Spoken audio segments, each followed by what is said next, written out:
اسے میوزیم بنانے کی ضرورت نہیں ہے کہ اپنے بڑوں کی چیزیں اس میں سنبھال کے رکھو، ساری کائنات اس کے غلام ہے۔ ان من شیء الا یسبح بحمدہ، ہر کائنات کی ہر چیز اللہ کے سامنے جھکی ہوئی ہے۔ رب المشرق والمغرب، مشرق و مغرب کا رب، رب المشرقین و رب المغربین، مشرقین مغربین کا رب۔ فلا اقسم رب المشارق والمغارب، مشارق اور مغارب کا رب، رب السماوات والارض فاستبر لعبادته هل تعلم له سمیا، زمین آسمان کا رب، رب العرش العظیم، عرش عظیم کا رب، رب جبریل و میکائیل و اسرافیل، اسرافیل میکائیل اسرائیل جبرائیل کا رب، ماضی حال مستقبل پر اکیلا شہنشاہ، لا تاخذہ سنۃ ولا نوم، نہ اونگ ہے نہ سوئے، ولا تحسبن اللہ غافلا، نہ غافل، وما کان ربک نسیا،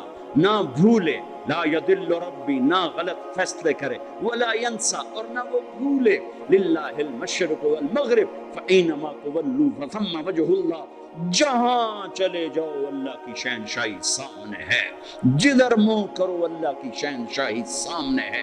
اتنا ہی بڑی ذات ہو اور اپنے رسول کی تعلیمات کو جانے دے گا، غافل ہو جائے گا تو کوئی اور اس میں ڈال دے گا؟ نہیں، جیسے اللہ نے اپنی کتاب پر پہرا لگایا آج تک کوئی نہیں بدل سکتا۔ محمد مصطفیٰ صلی اللہ علیہ وسلم واحد کائنات کی ہستی ہیں۔ ابھی تو ربیع الاول گزرا ہے، صرف 12 دن کے لیے میرا نبی نہیں آیا کہ 12 دن یاد کر کے پھر سارا سال سو جاؤ، جیسے محرم آ کے 10 دن حسین کو یاد کر کے اب سارا سال سو جاؤ۔ یہ اس لیے تھوڑی تھے، یہ جو زندگی بھر کا پیغام ہے، کربلا زندگی بھر کا پیغام ہے، میرے نبی کی آمد قیامت تک کا پیغام ہے، زندگی بھر کا پیغام ہے، پیدائش سے لے کر وفات۔ اور کسی کا نسب نہ بھی معلوم ہو تو کیا فرق پڑتا ہے؟ میرے بھائی نے اپنے پیو دادے پردادے کے نا وراثتی کاغذ نکلوائے تو انگریزوں تک کے جو لکھی ہوئی تھی ان میں سے کوئی 16 نام نکلے، باقی اوپر یا ہندوؤں ہوں گے یا سکھوں گے، آخری مراد ہے، مراد۔ وہ 16 نام مجھے آج تک یاد نہیں ہوئے، حالانکہ کمرے میں لٹکے ہوئے میں پڑھتا ہوں، یاد کرتا ہوں، پھر بھول جاتا ہوں، پڑھتا ہوں، یاد کرتا ہوں، پھر بھول جاتا ہوں۔ چلو اے 16 تھا میرے پیو دادے پردادے یاد تک کرا، نہیں یاد ہوئے۔ میرے نبی کا نسب عبداللہ سے آدم تک 80 واسطے ہیں، وہ میری زبان پہ ایسے ایسے چلتا ہے، محمد بن عبداللہ بن عبد المطلب بن ہاشم بن عبد مناف بن قصی بن کلاب بن مرہ بن کعب بن لوی بن غالب بن فہر بن مالک بن نضر بن کنانہ بن خزیمہ بن مدرکہ بن الیاس بن مضر بن نزار بن معد بن عدنان بن اود بن حمیسہ بن سلامان بن عوس بن بوز بن قنوال بن ابی بن عوام بن ناشد بن حزا بن بلداس بن یدلاف بن طابق بن جاحم بن ناحش بن ناقی بن عیفی بن عبتر بن عبید بن الدعاء بن حمدان بن سنبر بن یثربی بن یحزن بن یلحن بن ارعوا بن عیلی بن ذیشان بن عیسر بن اقناد بن ایہام بن مقصر بن ناحد بن زار بن سمی بن مزی بن عوض بن عرام بن قیدار بن اسماعیل بن ابراہیم بن آذر بن ناحور بن سرود بن رعو بن فائل بن عابر بن ارفقشاد بن سام بن لامک بن نوح بن متوشال بن ادریس بن یرد بن ملہل ایل بن قینان بن آنوش بن شیسر بن آدم علیہ السلام۔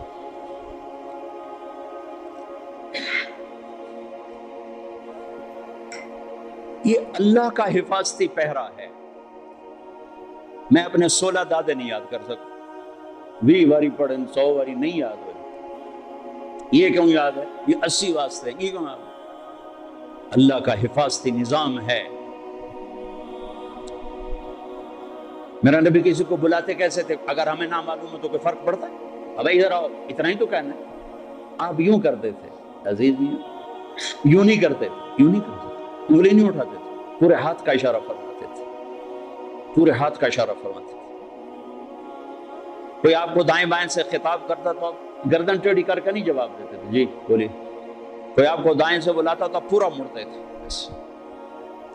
کوئی چھوٹا بولا ہے کوئی بڑا بولا ہے، کوئی بائیں سے بلاتا تو یوں نہیں کرتے تھے بلکہ پورا اس کی طرف مڑتے تھے، جی فرمائیے۔ اتنی چھوٹی چھوٹی باتیں میرے نبی کی اللہ نے محفوظ کر کے رکھی ہوئی. مجلس میں چوکڑی مار کے بیٹھتے تھے, دوران گفتگو یوں کرتے رہتے تھے, سیدھا ہاتھ الٹا انگوٹھا, عادت تھی, بے ساختہ عادت. کبھی پاؤں پھیلا کے مجلس میں نہیں بیٹھے, چوکڑی مار کے بیٹھتے تھے. کبھی آنکھ بھر کے کسی کو نہیں دیکھا, کنکھیوں سے دیکھتے تھے, شرم کی وجہ سے, حیا کی وجہ سے. اب وہ مردوں کو آنکھ اٹھا کے نہیں دیکھتے تھے. اور کبھی کبھی جب آپ ایسے آنکھ اٹھاتے تھے, پھر کسی کی ہمت نہیں تھی کہ آپ کی آنکھوں میں آنکھیں ڈال سکے سوائے 2 آدمیوں, ایک ابو بکر اور ایک عمر, بس. باقی سب ایسے ہوتے تھے.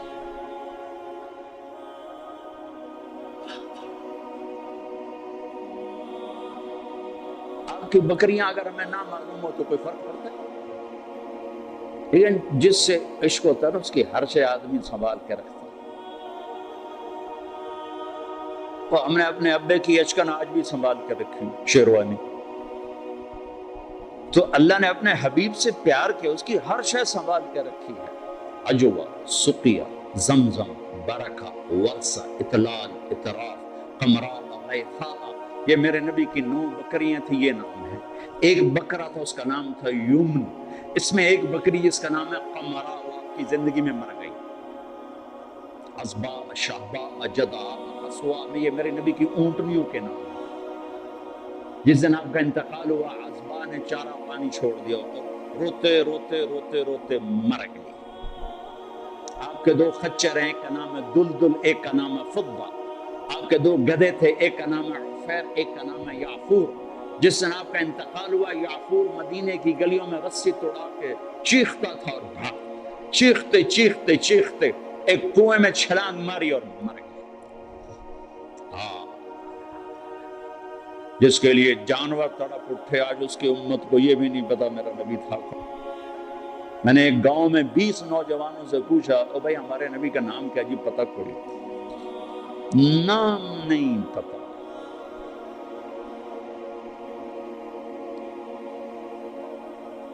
اب جمعے کا خطبہ دیا کرتے تھے, مجمع زیادہ ہو گیا, صاحب نے کہا جی ممبر بنے تاکہ آپ پیچھے نظر آئیں. کا بنا دو, ممبر بن گیا. آج پہلا دن ہے, یہ میرے نبی کے گھر کا دروازہ ہے, یہاں کھجور کا تنا ہے جس سے ٹیک لگا کے آپ بیان فرماتے تھے, اور یہ ممبر ہے. اب آپ وہاں سے نکلے اور کھجور کے تنے کو آپ نے کراس کیا اور ممبر پہ پاؤں رکھا.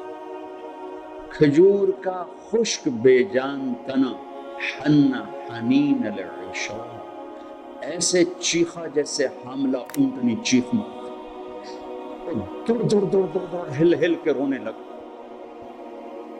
آپ نیچے اترے اور اس کو یوں سینے سے لگایا اور فرمایا, ایک میرے ساتھ وعدہ کرتا,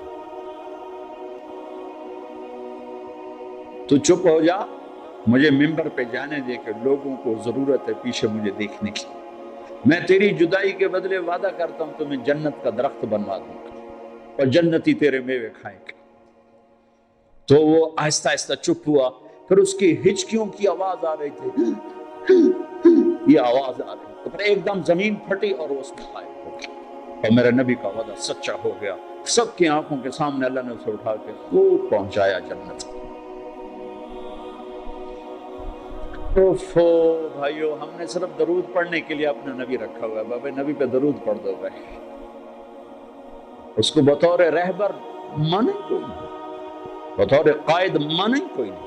لا الہ الا اللہ اندر کی چیز ہے, محمد رسول اللہ باہر کی چیز ہے. اب لا الہ الا اللہ دکھا نہیں سکتے, محمد رسول اللہ چھپا نہیں سکتے. لا الہ الا اللہ بتانا پڑے گا, محمد رسول اللہ چھپانا پڑے گا. لا الہ الا اللہ بیج ہے, محمد رسول اللہ درخت ہے.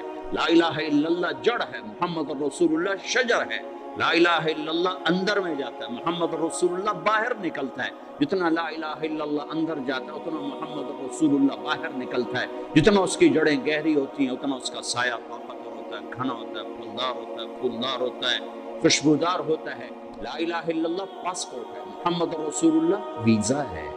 پاسپورٹ کے بغیر سفر نہیں ہو سکتا, ویزے کے بغیر انٹری نہیں ہو سکتی. مرنے سے پہلے ویزا لگوا لو, مرنے سے پہلے ویزا لگواؤ. محمدی ویزا لگوانا پڑے گا. جنت کے دروازے پر نہیں، پلسرات پر ہی ویزا مانگے، ویزا دکھاؤ، ویزا، ویزا ہے جائیے، ویزا نہیں واپس۔ اللہ نے ایک کام خود کر دیا، پاسپورٹ ہمیں خود بنا کے دے دی، پاسپورٹ خود بنا کے دے دی۔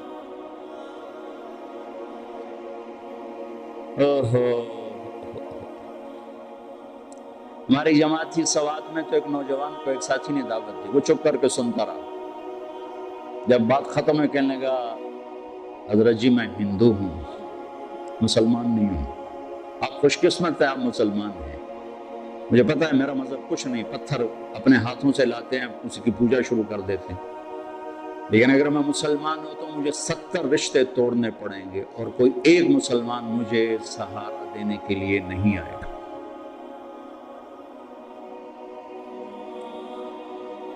تو اللہ نے ہمیں کتنی آسانی سے یہ پاسپورٹ بنا کے دے دیا، او بھائی ماں کے پیٹ سے، ہاں اب ویزا لگوا دو، محمدی ویزا لگوا دو، کہ آج اس کی شان دیکھو گے، جب دروازے پہ دستک ہوگی اندر سے آواز آئے گی کون؟ آپ کہیں گے محمد رسول اللہ۔ پھر وہ کہے گا امرت اللہ افتح لأحد قبلک ولن اقوم لأحد بعد۔ یا رسول اللہ مجھے کہا گیا تھا کہ آپ سے پہلے نہ دروازہ کھولوں، اور مجھے کہا گیا تھا کہ میں خود اٹھ کے کھولوں، میں کبھی کسی کے لیے نہیں اٹھا۔ یہ کون ہے؟ یہ جنت کا بڑا فرشتہ رضوان دروازہ کھولے گا۔ ہم نے کہا ادخلھا، میں اندر جاؤں گا، وَمَن فقراء المؤمنین، اور میرے چاروں طرف میری امت کے غریب لوگ پہلے داخل ہوں گے۔ بھائیو حلال حرام تو اسے بتایا جاتا ہے جسے پتہ ہو کہ حلال کرنے والا ہے کون اور حرام کرنے والا ہے کون۔ ابھی تو لوگوں کو نہ اللہ کا پتہ نہ رسول کا پتہ، ہم انہیں کہتے ہیں سود حرام ہے۔ وہ پہلے بتاؤ تو صحیح وہ ہے کون جو کہہ رہا ہے میرے اور میرے رسول کی جنگ ہے تمہارا؟ ان کو تو پتہ ہی کوئی نہیں۔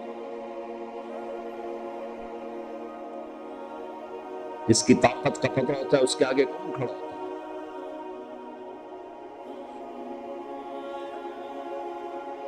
تیمور کا سفیر جب کسی بادشاہ کے دربار میں جاتا تھا تو وہ گھوڑے سے نہیں اترتا تھا، وہ گھوڑے پر بیٹھے بیٹھے تیمور کا خط یوں پھینکتا تھا،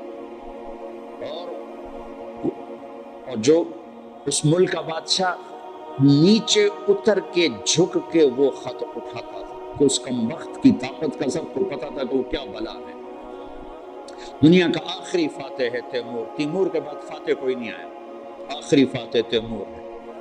ایک چھوٹے سے بادشاہ کی طاقت جھکا دیتی تھی بادشاہوں کو۔ ادھر سے اللہ اور نیچے رسول کہہ رہے ہیں فَأَذَنُوا بِحَرْبٍ مِّنَ اللَّهِ وَرَسُولِهِ، یا سود چھوڑ دو یا اللہ اس کا رسول لڑنے کے لیے آ رہا ہے۔ کسی کے کان پہ جوں نہیں رینگتے کہ وہ نہ اللہ کو جانتے نہ رسول کو جانتے۔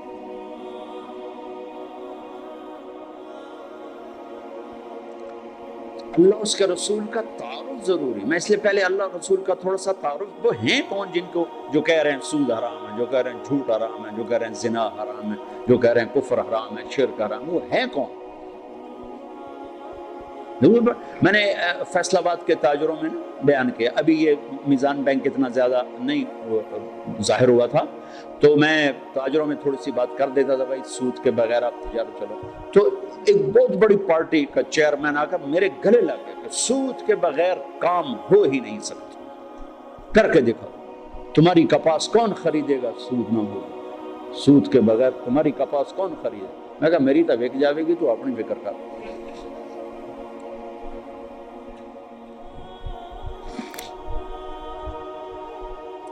تو میں انہیں معذور سمجھتا ہوں، مسلمان ہیں، نیک آدمی ہیں، لیکن پتہ کوئی نہیں، وہ دلیر ہو کے نہیں کر رہے، وہ نادان ہو کے کر رہے ہیں، پتہ ہی کوئی نہیں ان کو کہ کہنے والا کون ہے اور آگے فرمان سنانے والا کون ہے۔ لا الہ الا اللہ محمد رسول اللہ، کیا اللہ نے جوڑ کے کلمہ بنایا، سبحان اللہ۔ لا الہ الا اللہ 12 حرف ہے، محمد رسول اللہ بھی 12 حرف ہیں، اور الف با تا ثا جیم ہا خا میں کچھ حروف ہیں نقطے والے، ان کو کمزور کہا جاتا ہے، یہ موجم ہوتے ہیں، یہ کمزور ہوتے ہیں، اور کچھ ہوتے ہیں بغیر نقطے والے، انہیں مہمل کہا جاتا ہے، یہ طاقتور ہوتے ہیں۔ کمزور طاقت کی ایک چھوٹی سی یعنی بات واضح کرنے کے لیے کہ با کو مطلب بتانے کے لیے نقطے کی ضرورت، ٹھیک، لیکن الف کو مطلب اپنا بتانے کے لیے نقطے کی ضرورت نہیں ہے۔ جیم کو اپنا مطلب بتانا ہو تو وہ کہے گی مجھے نقطہ لگاؤ، اور ہا نے اپنا مطلب بیان کرنا تو اسے نقطے کی ضرورت نہیں ہے۔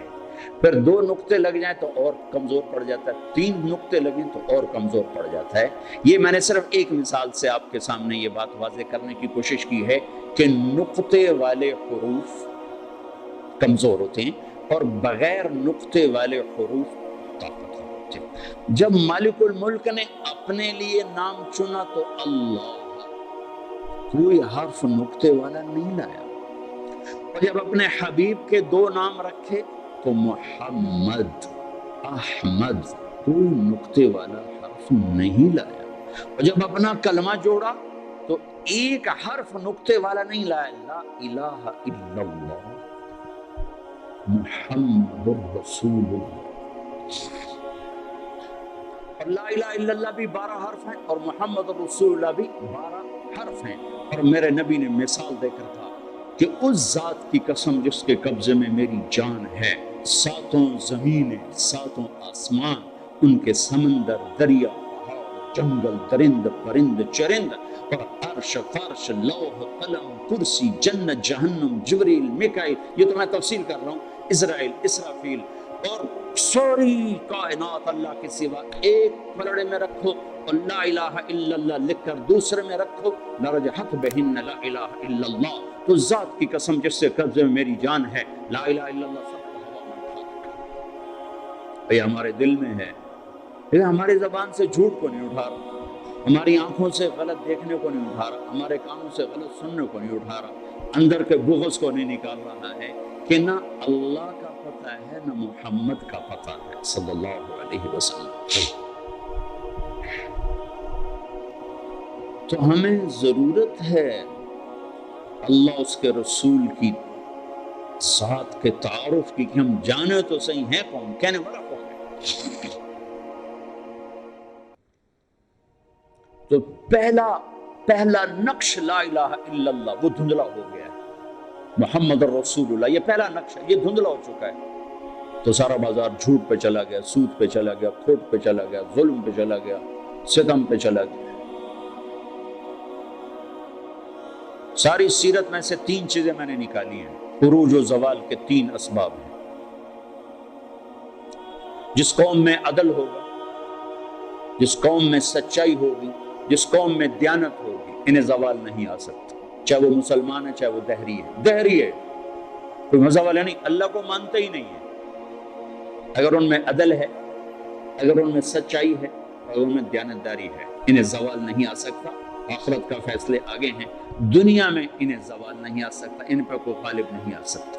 جس قوم میں ظلم ہوگا، جس قوم میں جھوٹ ہوگا، جس قوم میں بددیانتی اور دھوکہ ہوگا، انہیں کبھی عزت مل نہیں سکتی، چاہے ساری قوم مسجد میں تہجد میں حاضر ہو اور بیت اللہ حاجیوں اور عمرے والوں سے بھرا پڑا ہو، اعتکاف کرنے والوں سے مسجدیں تنگ پڑ جائیں، لیکن اگر جھوٹ ہے، ظلم ہے اور دھوکہ ہے، عزت کا خواب بھی نہ دیکھیں، ذلت اور پستی مقدر ہو جائے گی۔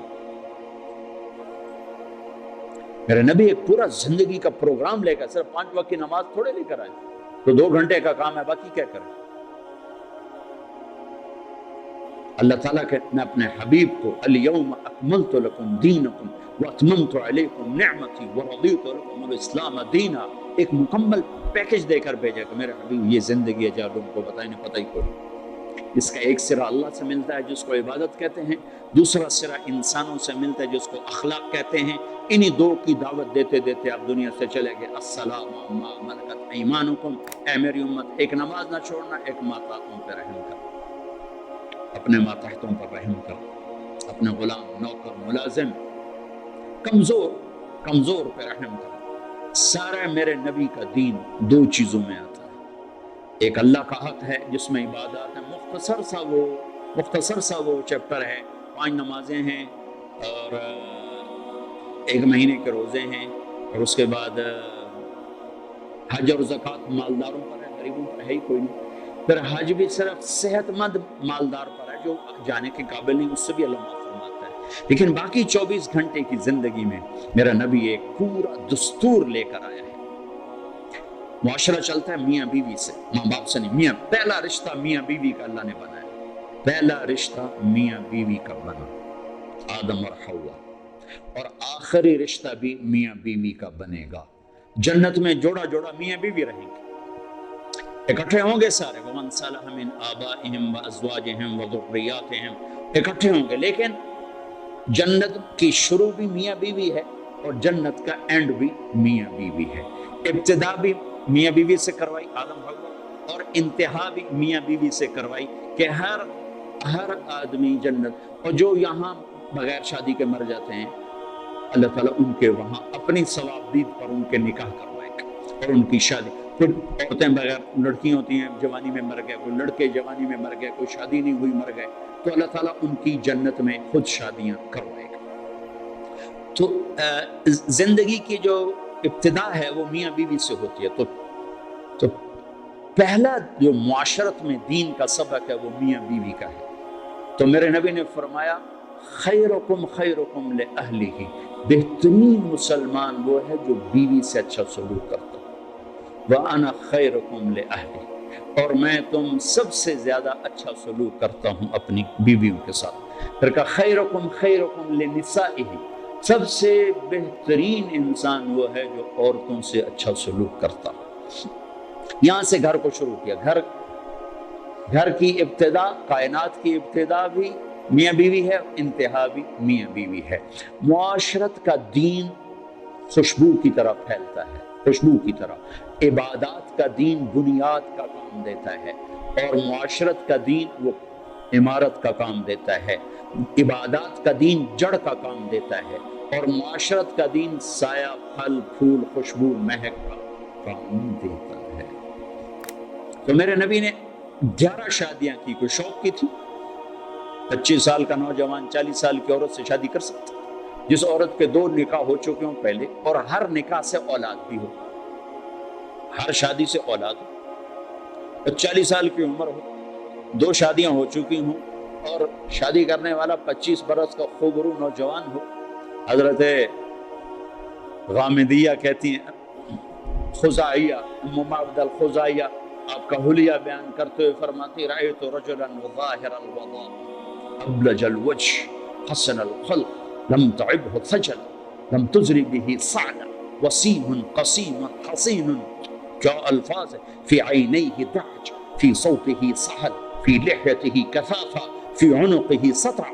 میں نے ایک جوان دیکھا ایسا حسین چمکتا چہرہ، نہ نکلا ہوا پیٹ، نہ دبلا پتلا، نہ پیٹ نکلا کہ بدصورت ہو جائے، نہ دبلا پتلا کہ بے روب ہو جائے، چہرہ روشن، حسین، آنکھوں میں چمک، خوبصورت موٹی آنکھ، آواز میں جادو، گردن لمبی، داڑھی گھنی، چہرے پر نور، 14ویں رات کے چاند کی طرح چمکتا ہوا چہرہ، وسیم قسیم۔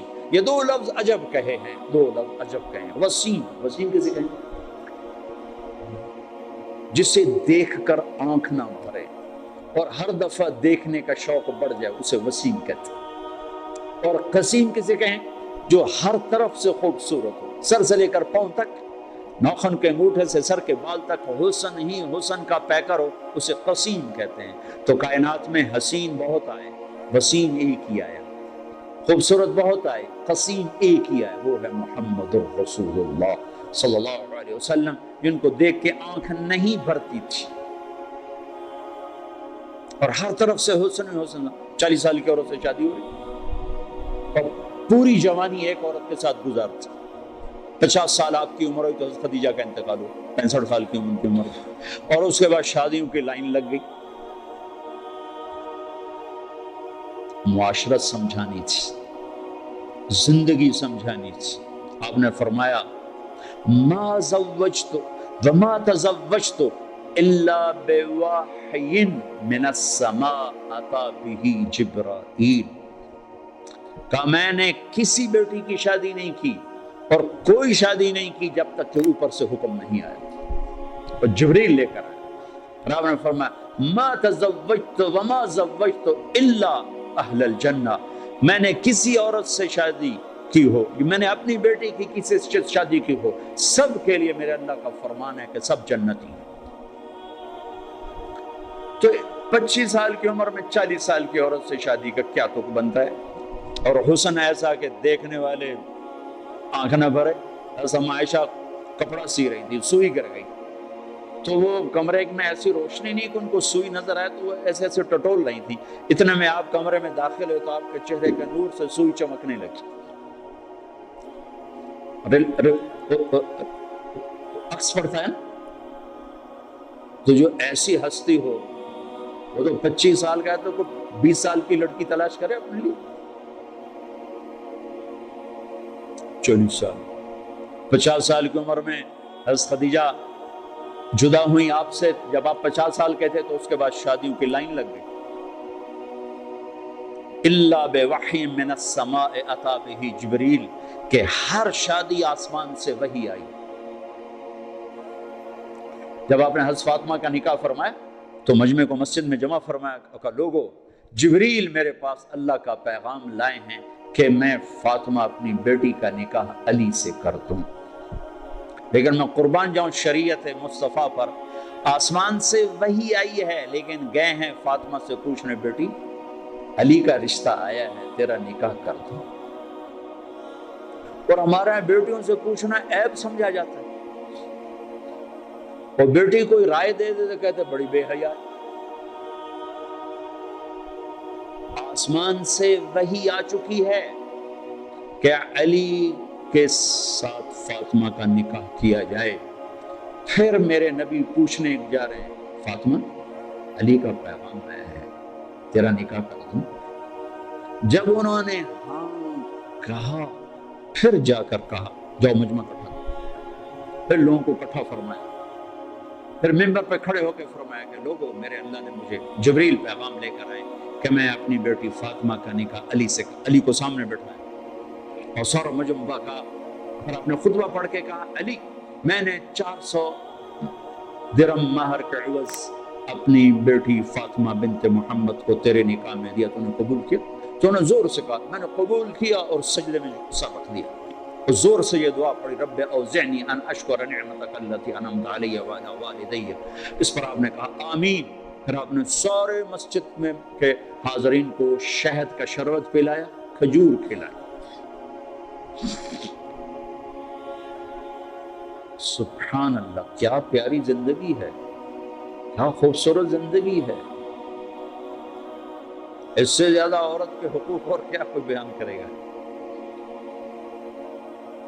حضرت ام ایمن بیٹھی تھی، ان کا بیٹا محمد پانی تو پلا، حضرت عائشہ ناراض ہو گئی، کہا تو رسول اللہ سے کہتی پانی پلا؟ کہا کیوں نہ کہوں، میں نے دودھ پلایا ہے، آپ کو 8 عورتوں نے دودھ پلایا ہے، ماں سمیت، ماں کے علاوہ 7 عورتیں، جن میں سے ایک ام ایمن، حلیمہ کا تو نام مشہور ہو گیا،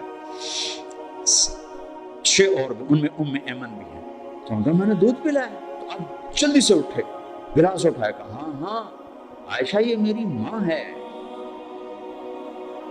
آپ نے خود گلاس پیش کیا۔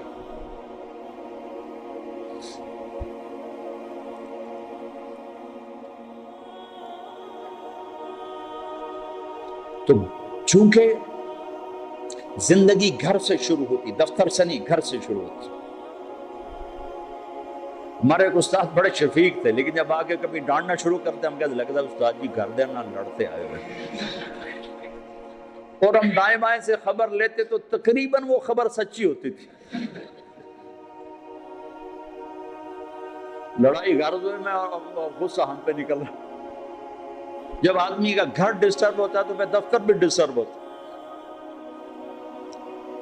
تو تم دعا کرو تمہارے پاس گھروں میں نہ لڑیں تاکہ تمہارے ساتھ ٹھیک رہے۔ زندگی کی ابتدا گھر سے ہے، گھر سے۔ تو ایک گھرانہ کیسا ہونا چاہیے، اور ایک گھر کی آبادی کا دار و مدار کس پر ہے؟ اللہ کی قسم پیسے پر نہیں ہے، وہ میرے نبی کے اخلاق پر ہے، میرے نبی والے سلوک پر ہے۔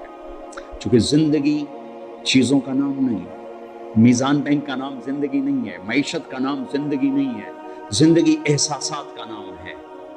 احساسات جب پروان چڑھتے ہیں تو زندگی خوشحال ہوتی ہے، روٹی ملے یا نہ ملے، اور احساسات جب مجروح ہوتے ہیں تو زندگی زخمی ہو جاتی ہے، اور پھر زندگی ماند پڑ جاتی ہے، چاہے سونے چاندی کے زیور میں لدا ہوا گھرانہ کیوں نہ ہو۔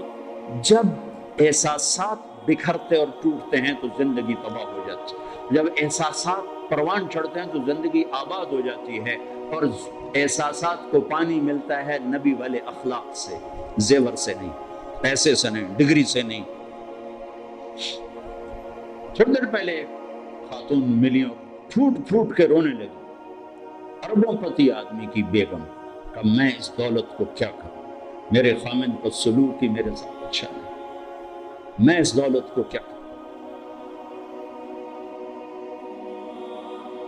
تو میرے نبی، میرے بھائیو، ایک زندگی دے کر گئے ہیں جو شروع ہوتی ہے گھر سے۔ ایک گھر کو بچانے کے لیے سینکڑوں آیات قرآن میں اتاری۔ میں تو مفتی نہیں، مفتیوں سے سنی بات بتا رہا ہوں کہ ایک آدمی کہتا ہے انشاءاللہ میرا یہ پلاٹ مسجد کے نام وقف، تو اس کے یہ کہنے پر وہ وقف ہو گیا، اب وہ واپس نہیں لے سکتا، اس لیے کہ اللہ خود چاہتا ہے کہ تم اللہ کے نام پہ خرچ کرو۔ تو میں کہتا ہوں جی انشاءاللہ میرا یہ قالین مسجد کے نمازیوں کے لیے وقف ہو گیا، تو اب یہ ہو گیا، میں واپس نہیں لے سکتا۔ لیکن ایک آدمی یوں کہتا ہے انشاءاللہ میری بیوی کو طلاق، تو یہ مفتی کہتے ہیں نہیں ہوئی۔ اس نے کہا تھا اگر اللہ چاہے تو میری بیوی کو طلاق، اور اللہ چاہتا ہی نہیں کوئی اپنی بیوی کو طلاق دے، اس لیے یہ طلاق نہیں ہوئی، نہیں ہوئی۔ ایک گھر کو بچانے کے لیے سینکڑوں ہزاروں آیات، سورہ نساء، سورہ مریم، سورہ طلاق، سورہ تحریم۔ آپ نے کہا علی طلاق سے بچنا، جب طلاق دی جاتی ہے تو اللہ کا عرش کانپ اٹھتا ہے، جب گھر بگڑتا ہے تو وہاں سے معاشرہ بگڑتا ہے، جب گھر سنورتا ہے تو وہاں سے معاشرہ سنورتا ہے۔ تو پہلا میاں بیوی ہے، ان کا آپس میں سلوک کیسا ہے؟ اور چونکہ کسی کی لڑکی کو مرد لے کے جاتا ہے تو اس کی طرف شریعت زیادہ متوجہ ہے، عاشروہن بالمعروف، ان عورتوں سے اچھا سلوک کرنا،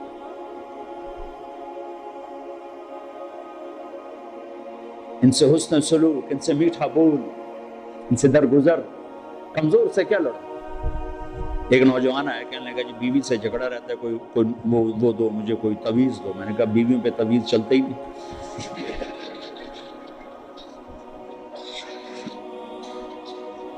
کہنے لگا تو کیا کروں؟ میں نے کہا ایک کام کرو، ہو جائے گا معاملہ ٹھیک۔ کیا؟ میں نے کہا جب تم کھانے پر بیٹھو تو روزانہ 2-4 لقمے اپنے ہاتھ سے کھلا دیا کرو، بس کوئی لمبا چوڑا کام نہیں۔ کچھ دن بعد اس کا ویسے ہی فون آ گیا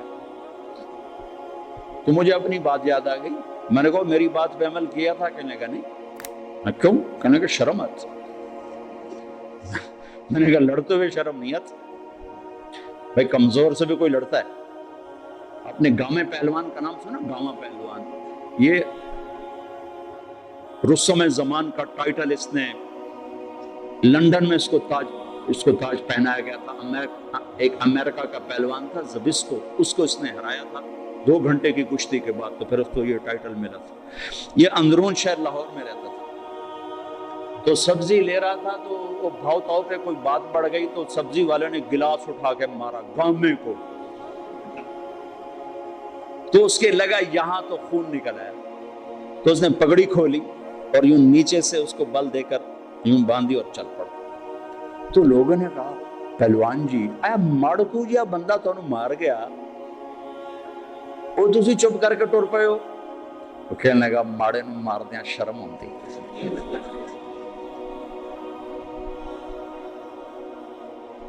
وہ کہنے لگا کمزور پہ ہاتھ اٹھاتے ہوئے شرم آتی ہے، کیا کروں؟ وہ تو پھونک مارتا تو اڑ جاتا۔ کمزور پہ ہاتھ اٹھاتے ہوئے شرم۔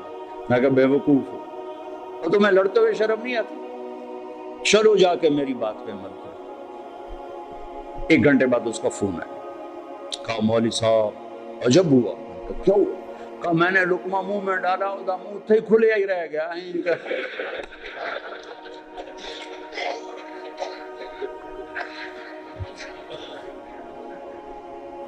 اس نے کہا یہ تمہیں کسی اور نے پٹی پڑھائی ہے, تو نہیں کر سکتا, مجھے بتا کس نے. انہوں نے کہا مجھے تو مولوی طارق جمیل نے بتایا. اس نے اسی وقت ہاتھ اٹھا کے دعا کرنی شروع کر دی میرے لیے کہ اللہ اس کا بھلا کرے جس نے تمہیں یہ انسانیت سکھائی. اب گھر کی زندگی کو پیسے سے خوشگوار دیکھنا چاہتے ہیں, نہیں ہوگی اللہ کی قسم. گھر کی زندگی خوشگوار ہوگی تو دفتر بھی خوشگوار ہوگا, اور گھر کی زندگی میں نبوت والے اخلاق آئیں گے تو زندگی پروان چڑھے گی. جو آپ میرے سامنے مرد عورت ہوتے تو میں عورتوں کے حقوق کے لیے جو اللہ کے نبی نے فرمایا وہ بھی بتاتا کہ اگر میری شریعت میں سجدہ ہوتا تو میں عورت سے کہتا بن خامند کو کرے. لیکن زیادہ جو میں دیکھتا ہوں اس میں احادیث میں وہ مردوں کی طرف خطاب زیادہ ہے, چونکہ وہ لے کے جاتا ہے اور وہ بوجھ اٹھاتا ہے اور وہ ذمہ دار بنتا ہے. تو حضرت عائشہ رضی اللہ تعالیٰ عنہ چھوٹی عمر کی تھی تو آپ ان کو لقمے بنا بنا کے کھلاتے تھے. ایک دفعہ حبشی کھیل رہے تھے مسجد میں خنجروں کے ساتھ, تو آواز سن کر حضرت عائشہ کہنے لگی یا رسول اللہ میں نے یہ حبشیوں کا رقص دیکھنا ہے. وہ رقص کر رہے تھے ان کے ساتھ خنجروں کے ساتھ.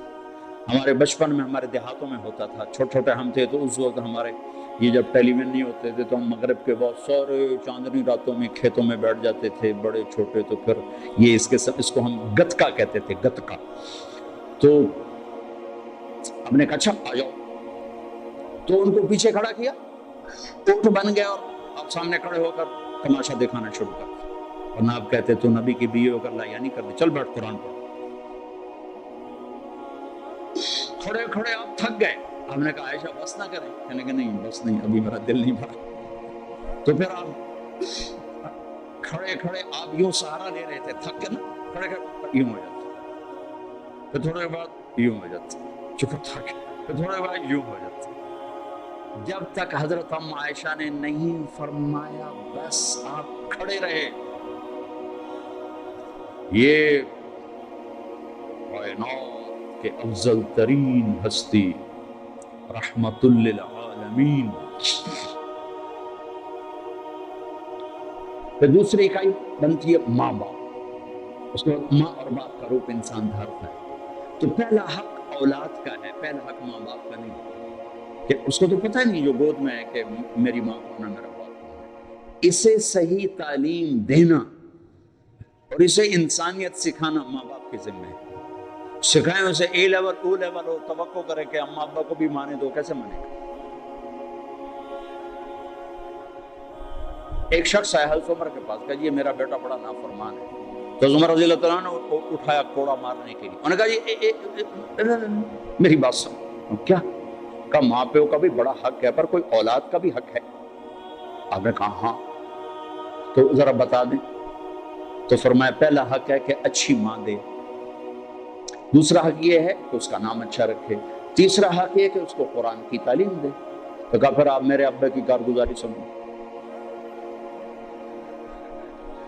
اس نے مجھے حبشی ماں دی ہے لونڈی, مجھے اچھی ماں نہیں دی. پھر اس نے میرا نام رکھا ہے جولان, جولان کہتے ہیں گندگی کے کیڑے کو. پھر اس نے آج تک مجھے قرآن کی شکل نہیں دکھائی. حضرت عمر نے وہی سوٹا ادھر پھیر دی. تو بے وقوف, پہلا مجرم تو ہے.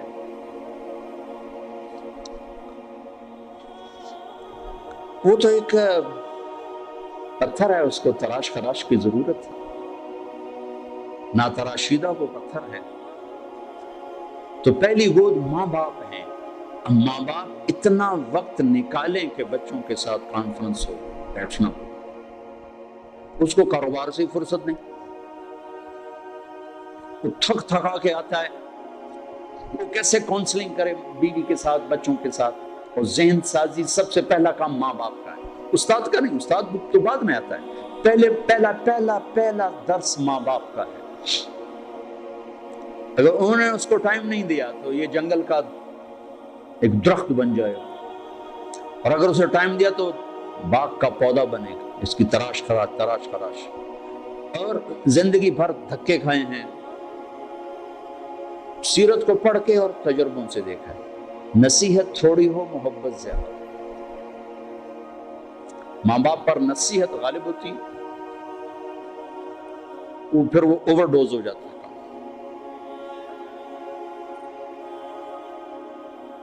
ذہن سازی نہیں ہوتی، اور ذہن سازی دنیا کا مشکل ترین کام ہے جس کے اللہ نے نبیوں کو بھیجا۔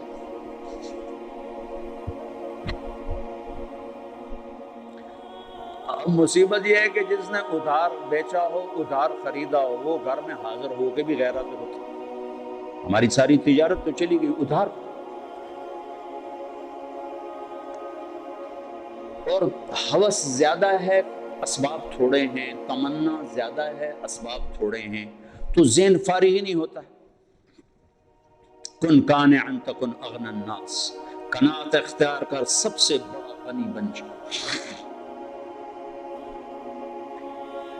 15 برس اللہ دیتا ہے تربیت کے، 15 برس ماں باپ کو، 15 برس کے بعد پوری شریعت متوجہ ہو جاتی ہے۔ جب 15 سال بچے اور بچی کے ان پر لگاؤ، ان کو اللہ کا تعارف کروا دو، اللہ کے نبی کا تعارف کروا دو، ان کے اخلاق ان بتا دو، ان کو آخرت بتا دو، جنت بتا دو، جہنم بتا دو، پھر ان کے شر سے تم بری و ذمہ۔ لیکن ماں باپ کو ہی نہیں پتا تو اولاد کو کیا پتا؟ ماں باپ اگر حق ادا کر دیں اولاد کے لیے تو پھر وہ لوٹ کر ان کی طرف آئے گا، پھر وہ اپنے ماں کو عزت دے گا، باپ کو عزت دے گا۔ ایک ہماری تہذیب تھی وہ ختم ہو گئی۔ بہت چھوٹے بچپن میں میں اپنے دادا کو تو نہیں سنبھالتا، دادا کے بھائی کو میں سنبھالتا ہوں، تو میرے دادا کے جو چھوٹے بھائی تھے ان کے بیٹے ان کے سامنے نہیں بیٹھتے تھے، حالانکہ بالکل جاہل ان پڑھ دنیا کے لحاظ سے، لیکن ایک تہذیب تھی، ایک ثقافت تھی، دیہات کی، پنجاب کی، غریب کی، امیر کی، ان کے پیٹھ پیچھے بیٹھتے تھے، سامنے نہیں بیٹھتے، سامنے بلاتے تو کھڑے ہو جاتے تھے، بیٹھتے نہیں تھے، کھڑے رہتے تھے۔ تو وہ تہذیب تو ہمارے ہاتھوں سے نکل گئی، چلی گئی، ہر چیز خلط عملا صالحا واخر سیئا کے بجائے قابل بن نابل، وہ اچھا برا سب مل کے ہم اپنی ثقافت تہذیب کھو چکے۔ کچھ وقت ماں باپ اپنے بچوں کو دیں، میاں بیوی آپس میں جب بیٹھو کبھی موبائل فون چالو نہ رکھو، ورنہ تھوڑی ہرے لے لڑائی۔ اور میں اپنے بھائی کے گھر جاتا ہوں، وہ ہے یہ دل کا ڈاکٹر، بیچارے کی مجبوری ہے تو کھلا رکھنا ٹیلی فون، کہ کسی وقت ایمرجنسی مرض ہے، ایمرجنسی کال ہوتی ہے، تو وہ میں جب بھی اس کی بیوی کو دیکھتا ہوں نا لڑتے ہوتا، ذرا اسی بات پہ دیکھ رہا ہوتا، ٹیلی فون ہی تیرا ہر بول رہا ہے،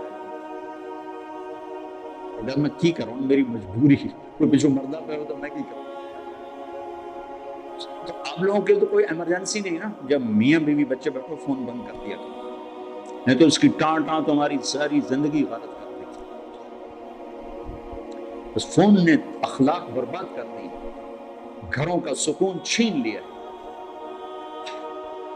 ان لنفسک علیک حق وان لزوجک علیک حق، تیری بیوی کا تیرے اوپر حق ہے، تیری ذات کا تیرے اوپر حق۔ یہ تھوڑا کہ تم میزان بینک کے ملازم ہوتا ہو، تمہارے گھر میں بھی تمہارا فون چل رہا ہو، بھائی عرفان صاحب کی کہیں کال نہ آئے۔ کیوں بھائی بیوی دا حق نہیں؟ کیوں جی عرفان صاحب؟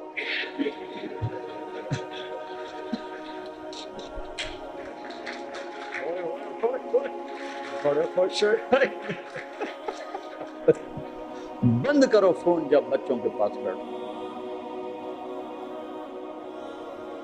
اللہ نے ہمیں خوبصورت زندگی دی ہے، ہم کوئی مشین تھوڑے ہیں کہ بٹن آن کر دو میں چل نہیں، مشین بھی چل چل کے آتے، میرا تیل تھا بٹا، میرا موبائل تھا،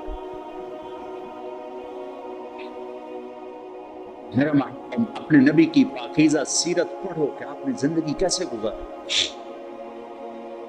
پھر جب میاں بیوی کی کونسلنگ ہو، پھر اولاد کو، پھر وہ حق واپس ماں باپ کو ملتا ہے کہ اولاد ماں باپ کی فرما بردار ہوتی، ان کی آنکھوں کی ٹھنڈک بنتی، ان کے لیے وہ راحت بنتی۔ ٹھیک ہے، جب ہم ان کو ٹائم نہیں دیتے تو پھر ماں باپ کے حقوق سناتے رہو، حالانکہ میرے نبی نے فرمایا تھا کاش میری ماں زندہ ہوتی، میں ان کی ایسی نوکری کرتا، میں عشاء کی نماز کے مصلی پر ہوتا، میں سورۃ فاتحہ پڑھ رہا ہوتا اور ادھر سے آواز آتی محمد، تو میں ماں کے لیے نماز توڑ دیتا۔ اتنی بڑی حسرت کا اظہار، اور مائیں ذلیل ہو رہی۔ کون سا گھر ہے جہاں ماں ذلیل نہیں ہوتی؟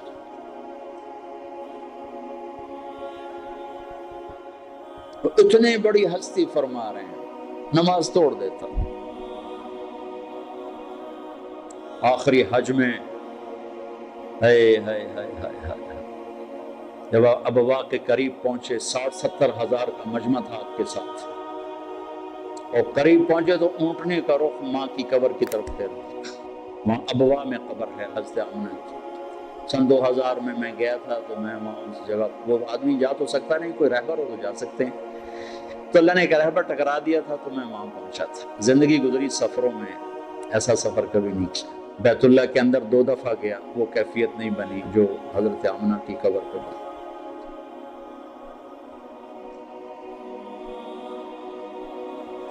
مجھے وہ چھوٹا سا محمد نظر آنے لگا، جو ماں کی عمر کیا تھی؟ 25 سال، باپ کب فوت ہوئے؟ 25 برس، ماں کب فوت ہوئی؟ 25 برس،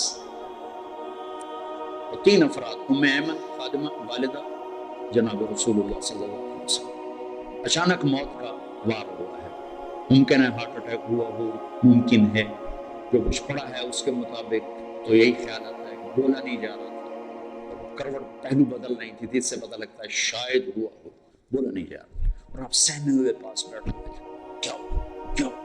پھر آخری الفاظ کل حی میت و کل جدید بعد، بیٹا ہر زندہ نے مرنا ہے، ہر جوانی نے ڈھلنا ہے، لگتا ہے میرا وقت آ گیا ہے۔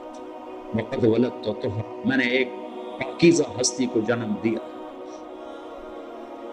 شمع بجھ گئی، رات سینے پہ سر رکھ کے روئے ہیں، کوئی آنسو پوچھنے والا بھی نہیں تھا۔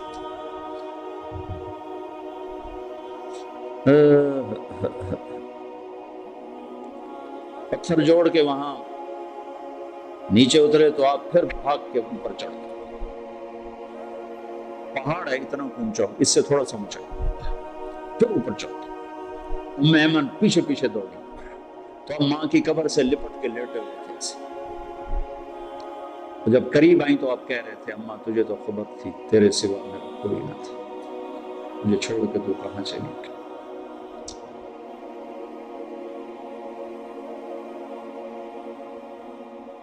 دوبارہ جہاں ایک دفعہ چلا جاؤں دوبارہ جانے کی تمنا نہیں ہوتی، وہاں جانے کی تمنا ہوتی کہ دوبارہ اللہ موقع دے تو میں وہاں جاؤں۔ ایک وقت اثر ڈھل چکی تھی کافی، فضا میں بھی وہ سرخی چھا چکی تھی، تو موسم سوگوار، ایک وہ مقام، پھر وہ پڑا ہوا سامنے 14 صدی کے پردے ہٹاتے ہٹاتے ہٹاتے میں وہاں بے خود کھڑا رہا۔ واہ میرے رب، جس کو تو نے حبیب بنایا اسے اتنے بڑے دکھ میں ڈالا۔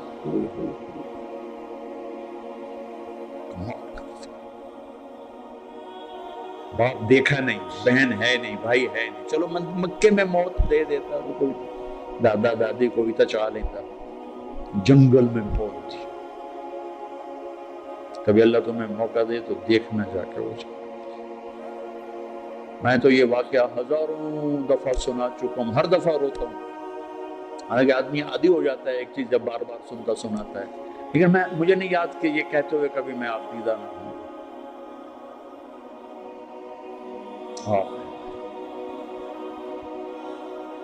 تو میمن نے اٹھایا، بیٹا اٹھو، کہا نہیں میں نہیں جاؤں، مجھے ادھر ہی چھوڑ، کھینچ کے لائیں نیچے گھسیٹتے۔ میں اس خوبصورت حال میں وہ کیفیت کیسے منتقل کروں جو وہاں میرے اوپر ڈالی تھی۔ مکے تک روتے ہی آئے ہیں، روتے ہی آئے۔ تو زخم اتنا گہرا تھا کہ 6 برس اور 63 سال، 57 برس گزر گئے، زخم نہیں بھرا۔ آپ نے اپنے اونٹنی کا رخ ادھر موڑ دیا۔ اپریل کا مہینہ، شدید گرمی، تو ماں کی قبر کے سرانے تشریف لائے، اونٹنی سے اترے اور یوں بیٹھے اور سر یہ نیچے دیا ایسے، پوری پوزیشن چھوٹے بچوں والی، جب زیادہ لمبا رونا ہو تو بچوں کو یہ پوزیشن بنتی، یوں سر دیا، پھر آنسوں کی برسات آئی، روتے روتے ساری دہڑی تلک۔ اور اس قافلے کا انتظام ابوا بستی میں تھا، ابوا وہاں سے 10 میل دور ہے اندازہ، کیونکہ میں پہلے ابوا گیا، وہاں سے کوئی رہبر ڈھونڈنا چاہا، ملا نہیں، پھر راستے میں ایک مل گیا تو اس کو لے کر، تو پھر آپ نے فرمایا کہ میں ادھر ہی آج قیام کروں گا۔ وہاں نہیں گئے جہاں سارا انتظام تھا، ٹھہرنے ماں کے سرانے رات گزاری تھی، جن کے ہاتھ میں جنت کی چابی ہے، جن کے بغیر کوئی جنت میں جا نہیں سکتا۔ آپ نے کہا سارے نبیوں پر بھی جنت حرام ہے جب تک میں نہ چلا جاؤں، تو اپنی ماں کے لیے ایسے بے قرار ہے۔ آج مائیں ذلیل ہیں،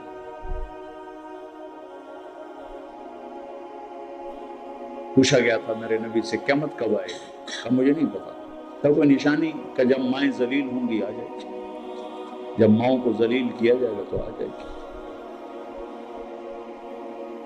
تو آپ سارا دن حساب کتاب میں لگے رہتے ہیں نا، دل سخت ہو جاتے ہیں، حساب کتاب حساب کتاب حساب کتاب۔ حضرت تھانوی رحمۃ اللہ علیہ نے لکھا ہے کہ جو صرف فقہ میں لگتے ہیں ان کے دلوں میں بھی سختی آ جاتی ہے۔ تحفۃ العلماء میں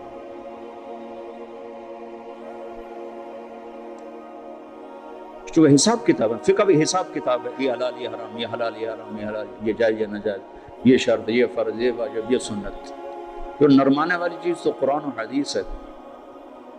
تو سارا دن حساب کتاب حساب کتاب حساب کتاب حساب۔ اور بھی دکھ ہیں زمانے میں محبت کے سوا، راحتیں اور بھی ہیں حساب کی راحت کے سوا۔ تھوڑی سی فیض سے معذرت کے ساتھ،